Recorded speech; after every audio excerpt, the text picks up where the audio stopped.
Moonlight Hill. Sounds romantic, doesn't it? Then there's the Moonlight pumping station right next to it. Shenanigans back again, and welcome to MMOMG. I'm 3 weeks into ASTA Online, and I have a lot to talk about. This week I'll be going over the game's sub-professions, but I expect the majority of this episode to be a discussion about recent updates and community relations. Let's get started. Not to be confused with professions, ASTA has 3 sub-professions, all of which you can acquire and level up on every character. Angling, more commonly known as fishing, is the easiest but perhaps the most tedious of the 3. Simply equip a fishing pole, find a body of fishable water, and cast your line to get started. Fishing is a minigame of sorts where you time mouse clicks as the meter enters 2 randomly highlighted areas on the bar. Failure to click both of the right spots means you get nothing. Clicking both times correctly means you were successful and will gain you proficiency points, but doesn't guarantee that you'll actually catch anything. That seems to be up to a random loot roll for the area you're fishing in, and it's not uncommon to successfully fish but pull in an empty line. Considering each area has a variety of loot, including junk items, I don't really understand why there's even a nothing result. Sometimes while fishing, your meter will turn a golden color. This indicates the cast is of great success, which sounds impressive but really isn't. All it means is that you only need to click correctly once instead of twice. It does not increase your chance to catch a rare fish or item or anything cool like you might expect. There's an option to auto-fish at the cost of soul stones, but that is a terrible waste of currency. Also, completing fishing quests reward you with tokens that can be used to purchase either a special fishing pole that increases the chance for great success casts, or a hat that is only cosmetic. You typically get 3 tokens for completing a fishing quest, and you need 200 each for the pole and the hat. Additionally, the tokens take up an inventory space, even though they're technically an alternate currency. Bounty hunting sounds like you get to be a badass, but it's not as glamorous as you might think. To start a bounty, go to a bounty board. You'll be given a group of 5 tasks that can be completed within the current zone. Once you complete all 5 of these tasks, you can turn the bounty in at any bounty board. There are a large number of different bounty tasks per zone, but the types of tasks are fairly limited. The most common are collect X special items scattered about, or kill a specific elite mob.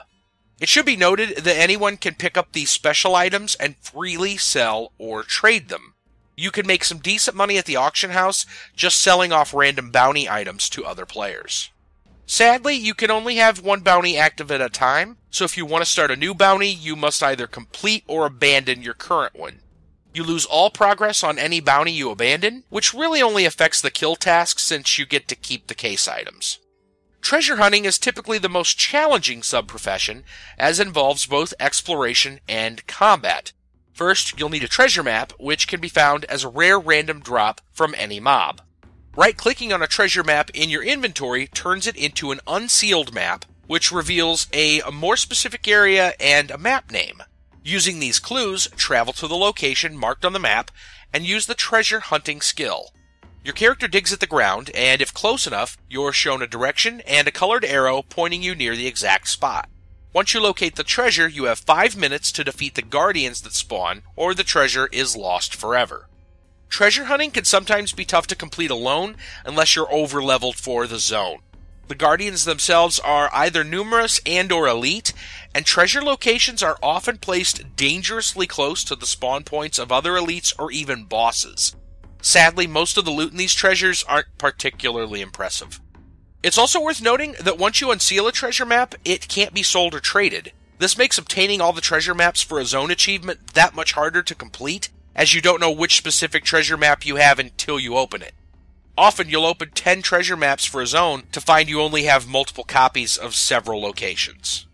If there's one thing all sub-professions have in common, it's disappointment. Whether it's lackluster mechanics, boring fetch quests in disguise, mundane rewards, or frustrating inconsistencies, you'll find yourself doing them anyway just to get closer to completing achievements and gaining the associated fame.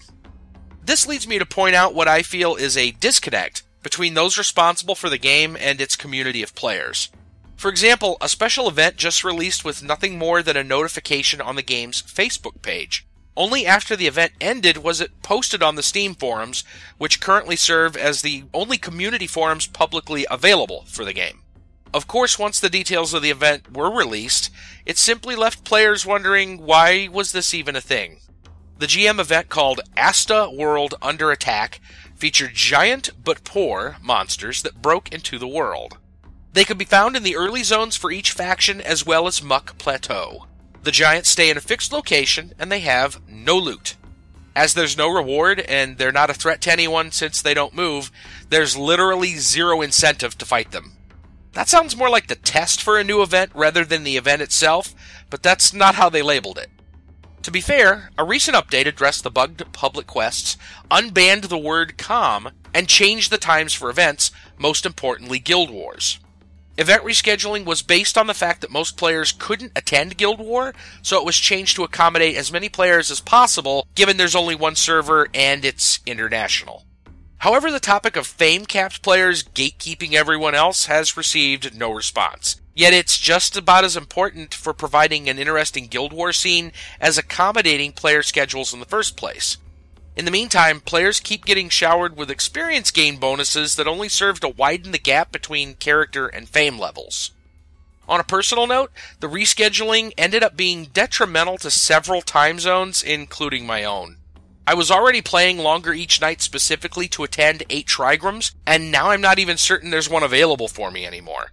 That's a huge problem because my largest source of fame comes from doing 8 trigrams now that I've started working on my gear, and fame is already a bottleneck. I intentionally slowed my progress this week so I could farm fame, and there's still an 11 level difference between the two. My options for next week are to either grind nothing but fame, which has become nearly impossible now, or ignore it entirely and suffer the consequences once I hit levels 40 and beyond. I'm leaning towards the latter, as it would at least allow me to see more content and perhaps provide an example of the glaring flaws in this system. Join me in-game or watch live Sundays through Wednesdays starting 8 p.m. Eastern at twitch.tv/shenanigans1930. Be sure to like this video if you enjoyed it, and follow me on Twitter for updates on everything I post. Thanks so much for watching, and as always, take care, guys.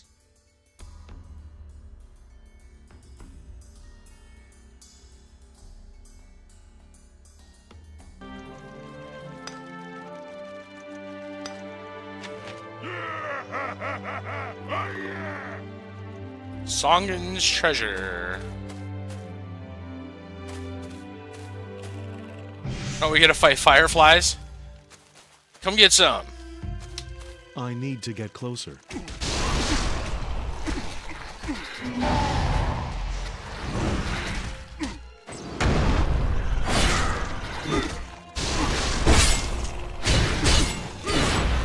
I must have the target in front of me. Ooh.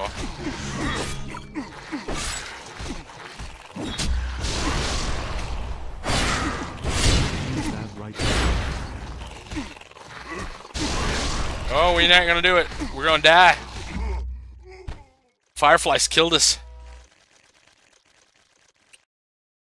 Alright, but you got 5 minutes. Killed by fireflies.